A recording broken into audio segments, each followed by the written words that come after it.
সব জেলত যাব লাগিব হিন্দু মুছলমান কথা নাই এটাতকৈ বেছি বিয়া কৰালে 7 বছৰ জেলত যাব লাগিব এতিয়া কবি ঘৰত গৈ হাজবেণ্ডক যে ধৰিব এবাৰ সিএমএ আমি আৰু এখন নতুন আইন আনিম আইনখন কি আমাৰ বহুত মহিলা মই বিয়া হলো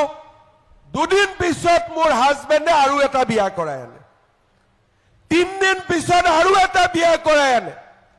এগৰাকী ঘৈণীয়েক থাকোতে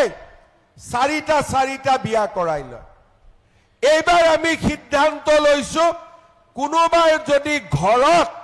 এগৰাকী পৰিবাৰ থাকোতে দ্বিতীয়জনীক যদি বিয়া কৰাই 7 বছৰ জেলত যাব লাগিব 7 বছৰ জেলত যাব লাগিব কোনবাই কৈছে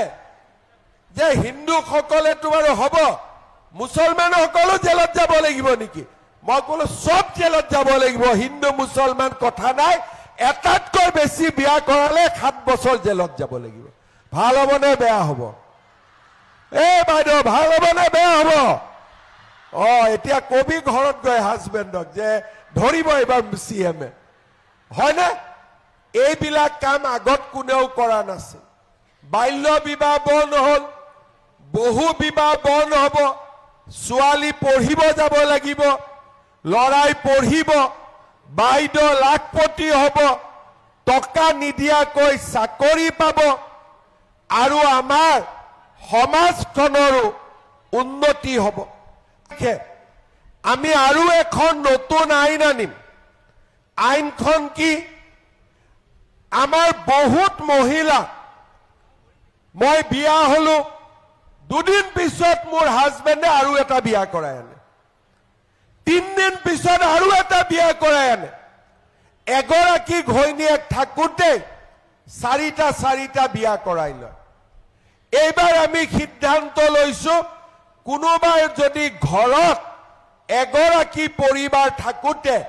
দ্বিতীয়জনীক যদি বিয়া কৰাই 7 বছৰ জেলত যাব লাগিব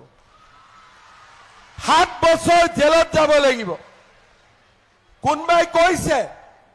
যে হিন্দু সকলে তোমাৰ হ'ব মুছলমান সকলো জেলত যাব লাগিব নেকি মই কলো সব জেলত যাব লাগিব হিন্দু মুছলমান কথা নাই এটাতকৈ বেছি বিয়া কৰালে 7 বছৰ জেলত যাব লাগিব ভাল হ'ব নে বেয়া হ'ব বাইদেউ ভাল হ'ব নে বেয়া হ'ব এতিয়া কবি ঘৰত গৈ হাজবেণ্ডক যে ধৰিব এবাৰ সিএমএ হয়নে এইবিলাক কাম আগত কোনেও কৰা নাছিল বাল্য বিবাহ বন্ধ হল বহু বিবাহ বন্ধ হ'ব ছোৱালী পঢ়িব যাব লাগিব লৰাই পঢ়িব বাইদেউ লাখপতি হ'ব টকা নিদিয়াকৈ চাকৰি পাব আৰু আমাৰ সমাজখনৰো উন্নতি হ'ব